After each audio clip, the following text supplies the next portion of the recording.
Travel Tappers, let's talk about travel insurance. I'll share with you what I do, and then you can research and make your own decisions moving forward. The obvious thing with travel insurance is, of course, that it will help you if you have a trip interruption or lost luggage, or you lose an iPhone or your purse gets stolen or something like that. That's when you would make a claim with your trip insurance. The other thing is car rental insurance. If you rent a car when you're traveling, your trip insurance will cover you for that car rental. So those are the great obvious options. But the big ticket items, if something goes wrong when you're traveling, is medical.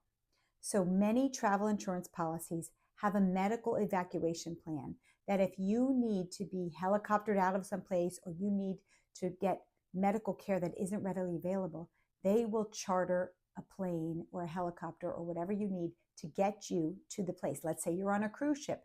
Let's say you're on an African safari. You could be somewhere kind of remote and not have easy access to medical care, but your travel insurance would take care of that. So the travel insurance actually has two benefits when it comes to medical. Number one, they give you a phone number to call. They will be a resource for you to advise you and give you assistance. So if you have a medical emergency, the travel insurance that you purchase, they will have a number that you will call that they will assist you through the process. And number two, they will then cover you through that process. The price could easily exceed $50,000 if you have a severe medical emergency and need medical attention. So that travel insurance takes care of the obvious things, but it also takes care of any medical emergencies. So just keep that in mind if you're shopping for travel insurance.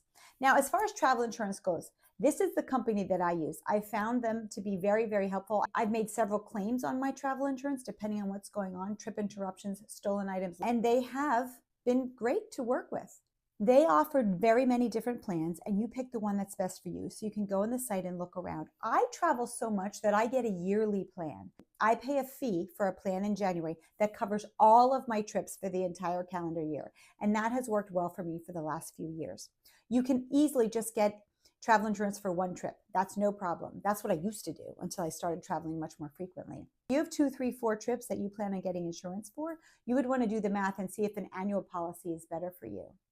The other thing to keep in mind is if you get that annual policy and you rented an Airbnb, but you're driving somewhere, that still would qualify as travel. So when you're evaluating your trip insurance, don't think about just traveling internationally or a trip that involves airfare.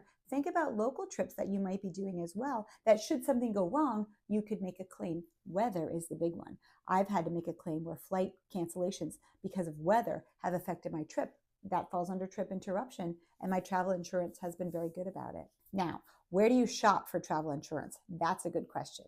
InsureMyTrip.com is basically a broker for all the different travel insurance agencies that are out there. On that website, you can compare policies and prices and see what works best for you. This is not sponsored. This is just what I do for trip insurance. So hopefully you found this information helpful. If you have other ideas or suggestions, put them in the comments.